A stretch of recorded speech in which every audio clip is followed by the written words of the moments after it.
Brothers and sisters, good morning, or maybe it's good afternoon to you. We are first of all brothers and sisters in God's one family. But secondly, at least for today, we are also a Methodist church family here in Singapore. And as Methodist Christians, we come together every year around May the 24th to celebrate the heartwarming experience of Methodism's founder, John Wesley. This experience took place for Wesley in a house along Aldersgate Street in London. And so Methodists sometimes call May the 24th Aldersgate Day. This year we have also invited a fellow Methodist from Britain, the Professor David Wilkinson, to help us celebrate. Professor Wilkinson is both a theologian and astrophysicist. He will suggest some implications for our understanding of God in the light of modern scientific arguments for intelligent alien life in galaxies beyond our own solar system. So please join us on this journey through both scientific evidence and science fiction to galaxies beyond our own, beyond our universe to the multiverse. Invite your friends as well. They don't need to be Methodists, nor even Christian, nor even Star Wars or Star Trek fans. All earthlings are welcome. But what do these explorations into distant galaxies have to do with John Wesley's Aldersgate Day heartwarming experience? Well, I don't know what Professor David's lectures will say. He might not even try to connect this to Aldersgate. Our Aldersgate lecture topics are not always related to Wesley's heartwarming experience with God. But let me guess at a possible connection, and in so doing, introduce the scripture text from Acts chapter 10, which I will reflect on today. Perhaps these enterprising explorations of other galaxies reveal a basic hunger in our humanity to connect with or to make contact with some form of intelligent life or power which is something mysterious to us, something beyond us. There is a hunger in our hearts and our minds for something or someone beyond what our own material and physical world offers. And it is this same hunger in our hearts for something or someone more that inspired John Wesley's Aldersgate experience on May the 24th, 1738. Now, Wesley was already a deeply religious and devout man, an ordained Anglican priest who had gone as a missionary from England to America, preaching the Christian gospel. But from his diaries, we read that he was still hungering and thirsting for a deeper connection with God. He could preach and talk about God's love and forgiveness for sin, but deep down in his heart, he didn't feel sure that there was a God who truly loved him. He didn't feel sure that God had really forgiven his many sins. But on that May 24th night in Aldersgate Street, Wesley writes, "I felt my heart strangely warmed, and an assurance was given me that Christ had taken away my sins, even mine, and saved me from the law of sin and death." I felt my heart strangely warmed. Maybe Wesley's hunger or quest for a deeper assurance of God's love is a hunger that is common to all human beings. And maybe Wesley's story reveals a God who wants all human beings to have such heartwarming experiences of love divine or love's excelling. Acts 10 reveals such a God of love, a God who gives to two very religious persons a heartwarming, mind-expanding experience of divine love for all peoples. The first man is Cornelius. He was an Italian soldier in the Roman army. And verse 2 describes him and his whole family as devout and God-fearing. He gave generously to those in need, and he prayed to God regularly. A good, God-fearing, or godly man But although he was a good religious man, he was not a religious Jew. The second man is Peter. Peter was a religious Jew who believed that Jesus was the Jewish Messiah or Christ. We might say he was Jewish Christian, although the term Christian had not yet been coined. So two men, Cornelius, a non-Jewish, non-Christian, religious neighbor, and Peter, a Jewish and Christian religious man. Now, of the two men, Acts chapter 10 and 11 devote more space to describing Peter's heartwarming or mind-expanding experience of God's love. So today I will also spend more time on Peter, the Christian Jew. But since there may be a few of us today who might not call ourselves Christians, let me say at least a little bit about Cornelius and God in Acts chapter 10. Cornelius was a religious man, a good, devout, God-fearing man who regularly gave money to the poor. But even though Cornelius was not a Christian, the God of the Christian Bible sent an angel to speak to Cornelius. Verses 3 and 4. And the angel assures Cornelius that his prayers and his gifts to the poor have been pleasing to God, like a fragrant offering. And the angel invites Cornelius to a deeper experience of God's love. Now, I guess Cornelius could have ignored the angel's instructions, and if he did ignore it, we probably would not have his story recorded for us in the Bible. But Cornelius responded positively to the angel's invitation. And verses 44 to 46 record that both Cornelius and his friends end up receiving a heartwarming, mind-expanding experience of God.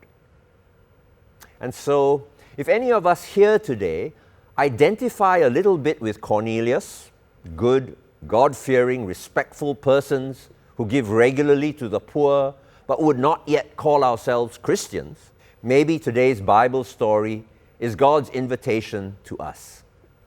God's way of inviting us to a heartwarming, mind-expanding experience of God's Holy Spirit.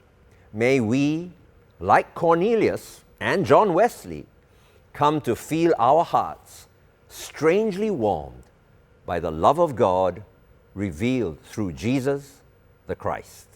But now we turn to the second religious man in the story, Peter, a Jewish Christian.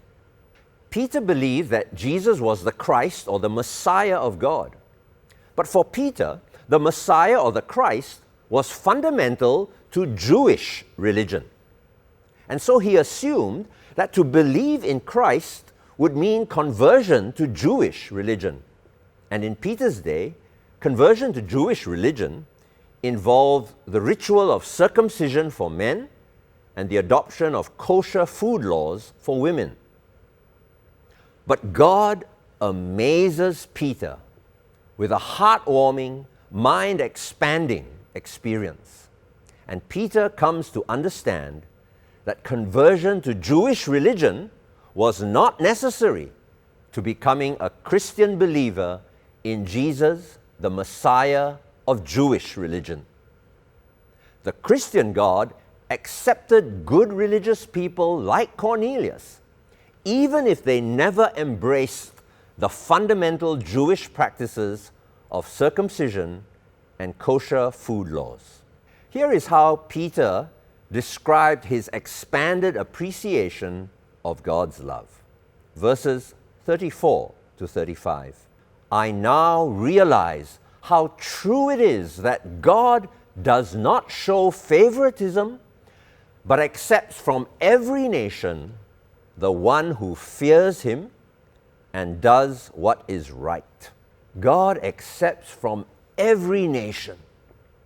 Not only people from the Jewish nation, or only people who adopt Jewish practices. No. God accepts from every nation the one who fears him and does what is right. Let me also quote John Wesley's comments on this verse. He that first reverences God as great, wise, good, the cause, end, and governor of all things, and secondly, from this awful regard to God, not only avoids all known evil, but endeavors, according to the best light he has, to do all things well, such a person is accepted of God through Christ, even though he knows Christ not. The assertion is express and admits of no exception. He is in the favor of God, whether enjoying his written word and ordinances or not.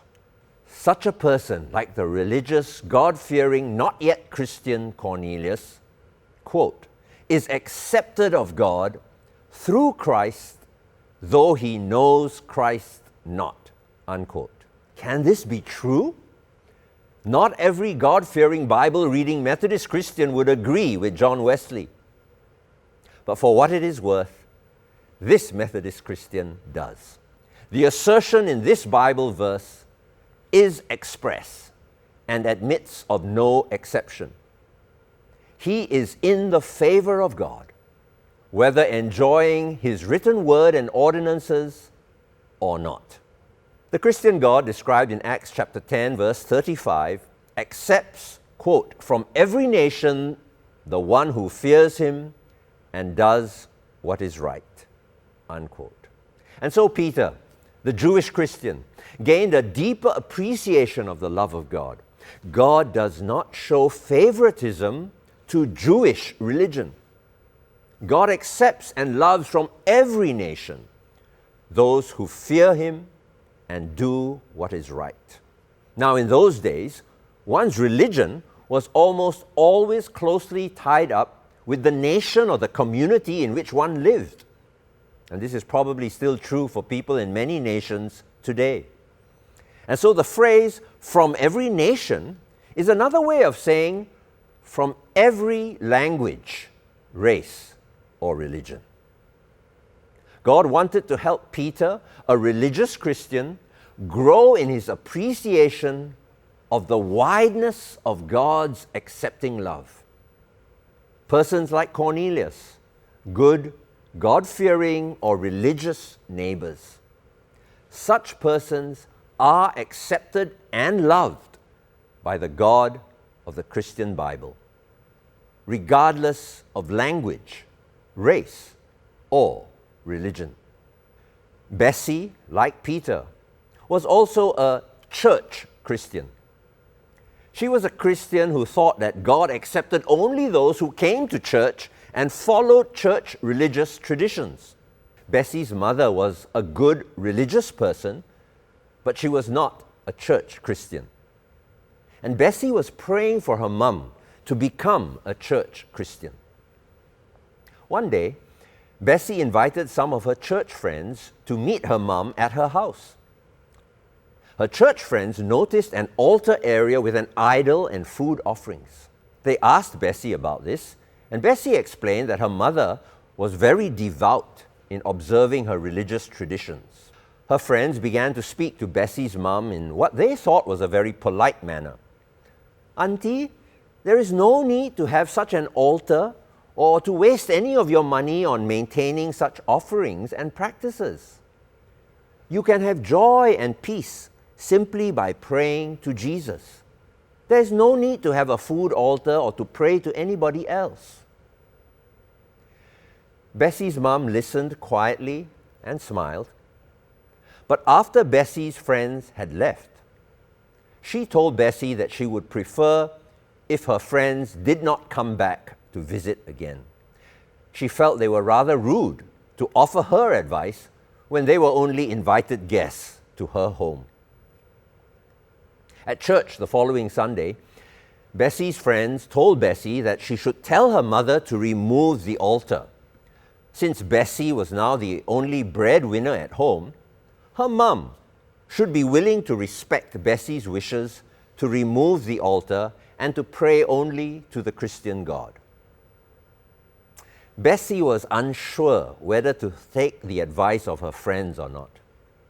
So she talked to her pastor. She explained to him that her mother was a very kind, very religious person who had an ancestral family altar at home. Now that her mother was getting old and she wanted to teach Bessie where to buy the necessary items for the altar, to learn the meticulous customs on keeping the ancestral altar clean, putting everything in its proper place. Bessie, out of love and respect for her mother, had learned how to do everything properly according to her devout mother's instructions. Was Bessie wrong to do this as a Christian? Would this be unacceptable to the Christian God for Bessie to do this?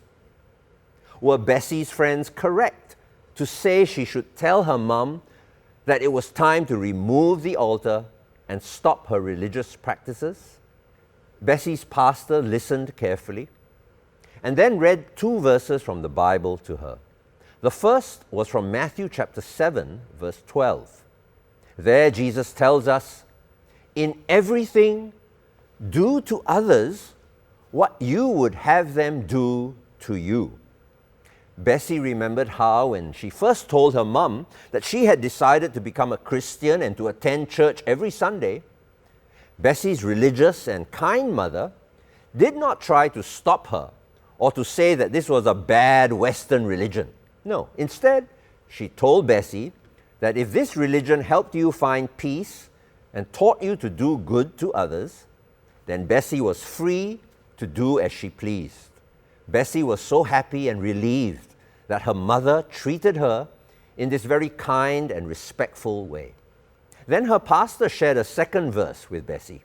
Acts chapter 10, verse 35. "I now realize how true it is that God does not show favoritism, but accepts from every nation the one who fears him and does what is right." Bessie knew that her mum was certainly someone like Cornelius, a good, religious, but non-Christian person. Someone who was God-fearing and always tried to do what was right and good. Bessie thought about these 2 verses. She prayed to God and decided that one of the ways in which she would show love to her religious mother was to help her mother prepare and maintain the altar and food offerings every week. Some of Bessie's church friends heard about this and they were appalled. How could a faithful Christian like Bessie be actively involved in preparing an altar table of another religious belief system? They urged Bessie to stand up to her mother and to tell her mother to remove the altar and idols. They told Bessie how another church member had confronted her parents, and those parents had started coming to church right now, and Bessie should do the same. But Bessie felt uncomfortable with such a confrontational approach. She remembered Jesus' command in Matthew 7:12 to treat others the way we would want them to treat us, to love our neighbors in the way we would love ourselves. And Bessie felt that she would not have wanted her mother to treat her in such a confrontational way when she wanted to attend church. She also thought about how her mother had become less open to Christ after the visit from these friends and their attempts to make her remove her ancestral altar. So Bessie decided she should love her religious mother by treating her in the way that she had been so lovingly treated herself. Bessie kept helping her mother prepare the food offerings at the altar table. Bessie told her mother that she was very happy to do so, and that the God of her Christian Bible taught her to show such filial and loving respect to her parents. One day, Bessie's mother asked Bessie to read the Bible aloud to her and to pray Christian prayers for her. She wanted to know more about this God who taught her daughter to be such a good filial child. And 6 months later, Bessie's mother started praying in the name of Jesus the Christ for herself. And soon after that, she decided on her own that there was no need to maintain the altar table and food offerings. Bessie's experience in some ways echoes what Peter the Christian experienced in Acts chapter 10. Peter's narrow understanding of God and Jewish religion made Peter reluctant initially to accept any invitation to have a meal in the home of a neighbor whose religion was different from his own. Peter thought that the God of his religion somehow regarded such respectful acceptance as unclean or not kosher. But God gave Peter a heartwarming, mind-expanding experience of the wideness of God's love. Peter's understanding and appreciation of God's love widened and deepened. Peter came to realize how true it is that God does not show favoritism, but accepts from every nation the one who fears him and does what is right. So Peter accepted the hospitality of Cornelius and visited him at home. And in the end, through this mutual exchange of respectful speaking and listening and eating, Cornelius also experienced a heartwarming, mind-expanding appreciation of God's Holy Spirit of love. Verse 48 implies that Cornelius and his friends ended up accepting baptism in the name of Christ. I wonder, just maybe, if more Christians were more loving to their religious neighbors, then maybe many more religious neighbors would end up being much more receptive to accepting the Christian God. The Christian God of the Bible who accepts not only people from Jewish and church religions, but people from every nation and religion who are God-fearing and who do good. Cornelius and Peter were good religious persons who gained a deeper understanding of the wideness of God's accepting love. John Wesley was a good religious churchman who received a heartwarming, mind-expanding experience of the wideness of God's accepting love. A Pew study done in 2012 rated Singapore to be the most religiously diverse country in the world. Our recent population stats indicate that over 80% of us have some religious affiliation. So it is more than likely that you and I have many religious neighbors and friends, good religious neighbors, like Cornelius and Bessie's mother. As we celebrate John Wesley's heartwarming experience on Aldersgate Day, may our own hearts be warmed to obey Jesus' command to love God by being kind and loving to our religious neighbors. There's a wideness in God's mercy, like the wideness of the sea. These are the opening lines of a hymn that is found in our Methodist hymnals.